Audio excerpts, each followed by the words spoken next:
विश्वास परखा जाएगा। Faith. उस परखने के समय में बाइबल कहती है अपने मुंह के अंगीकार को थामे रहे। Your faith will be tested. The Bible says, in that time of testing, hold on to your confession बहुत of your सारे mouth. लोग बहुत जल्दी अपने मुंह के अंगीकार को बदल देते हैं जब जल्दी से चीजों को होते हुए नहीं देखते। Many people quickly change their confessions when they don't see the things happening according to them. वो घोषणा करती रही, She kept on घोषणा declaring. करती रही। Kept declaring.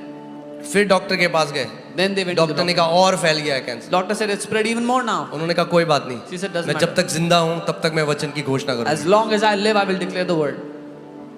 अरे अगर कोई विश्वासी मर भी गया तो भी जयवंत योद्धा की तरह जाएगा, एक कायर की तरह नहीं जाएगा। Even if a believer died, they will go back like a champion, a warrior, not like a coward. आमेन। दया, मेरे पे दया दिखाओ, उसकी तरह नहीं जाएगा, एक घोषणा करते हुए जाएगा कि यीशु मसीह जीवित है। They will not go as someone seeking sympathy. They will go as declaring that Jesus is alive. आमेन। मगर ऐसा हो नहीं सकता कि कोई वचन पे खड़ा हो और उसके लिए वो ना हो। But this cannot be that someone would stand on the word and it will not happen for them.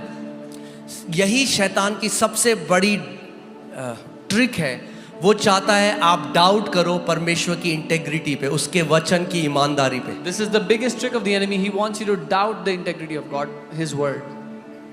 सो वो घोषणा करती रही। डॉक्टर ने कहा था मर जाएंगे 3 महीने में, 3 महीने हो गए, 6 महीने हो गए, 9 महीने हो गए, 12 महीने हो गए। उसके बाद वो गई टेस्ट कराने। डॉक्टर ने जब टेस्ट कराया बोला भैया आप कौन हो, क्योंकि इतना स्वास्थ्य खून तो हमने अपने जीवन में किसी का नहीं देखा।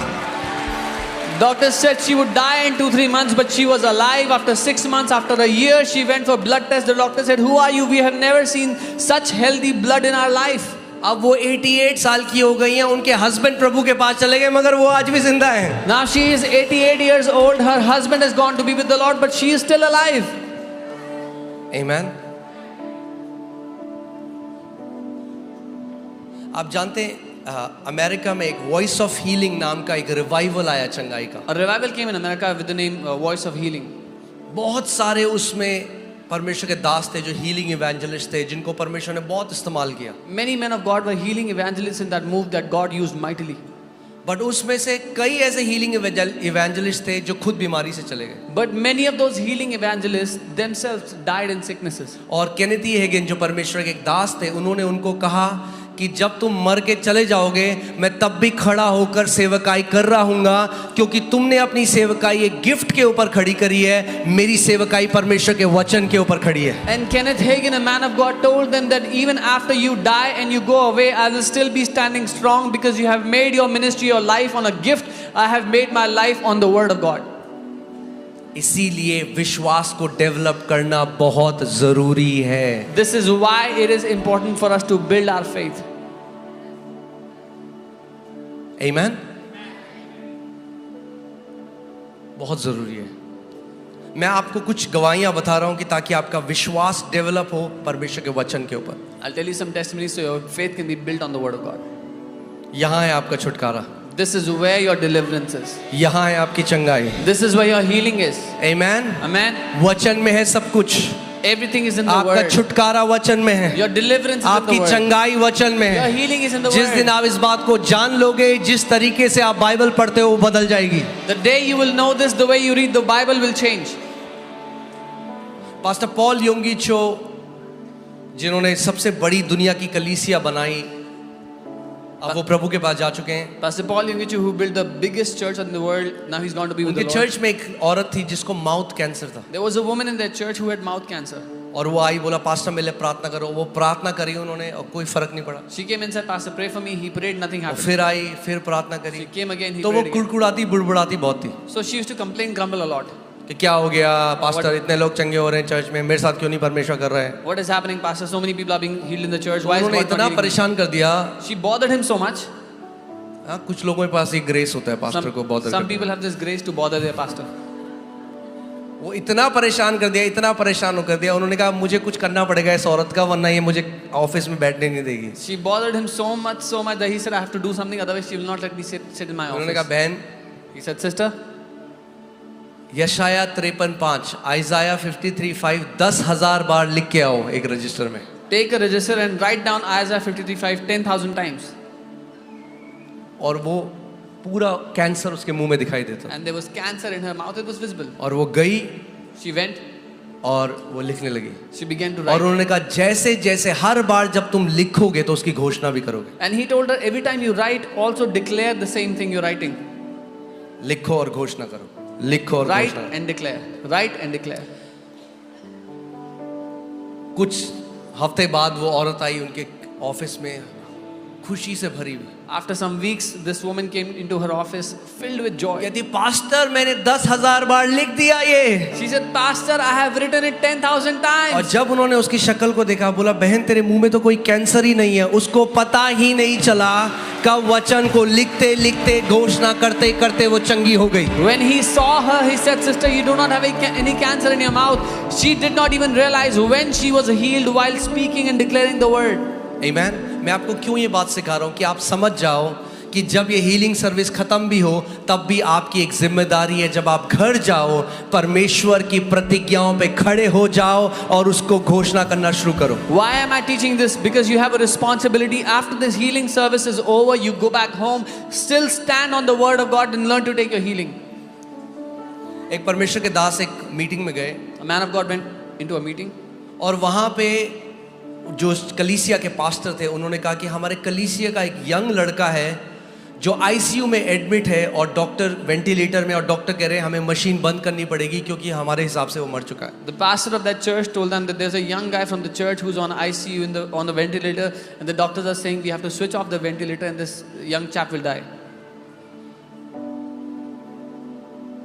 और वो हॉस्पिटल गए He went to the hospital उस कलीसिया के पास्टर के साथ। with the pastor of the church. Doctor ने कहा आपके पास 2 मिनट है आईसीयू में, 2 minute. The doctor said you have 2 minutes in the ICU.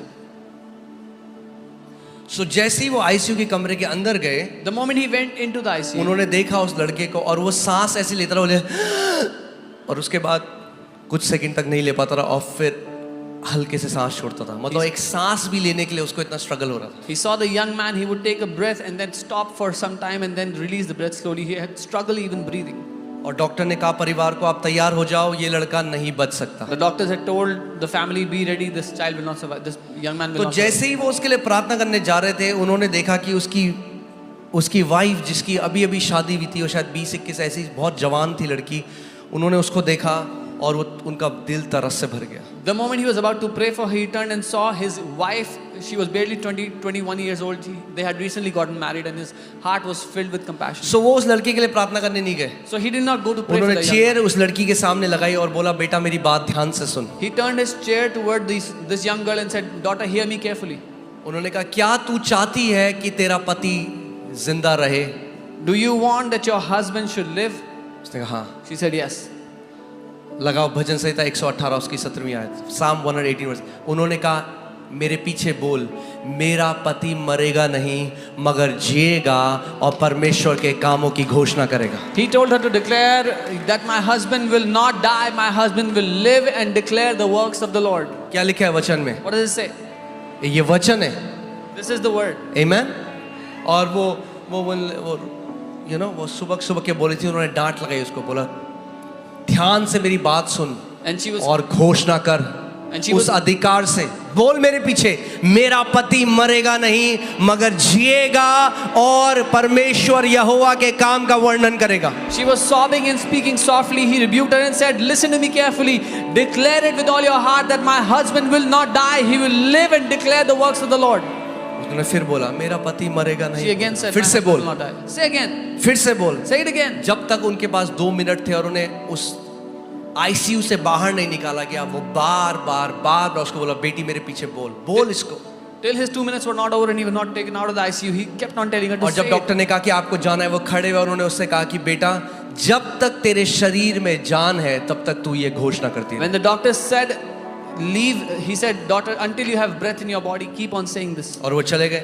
He left. अगले साल जब उस कलीसिया में वापस आए Next year, when he came to that तो church, पास्टर ने उनको बोला, the pastor said, वो आपको दिख रहा है वो लड़का स्टेज में जो गिटार बजा रहा है, do you see that young man on the stage who's playing the guitar? पहचाना आपने उसे? Do you recognize him? उन्होंने कहा नहीं। He said, no. इन्होंने कहा ये वही लड़का है पिछले साल जो मर रहा था वेंटिलेटर में। He said, this is the same guy who was dying on the ventilator last year.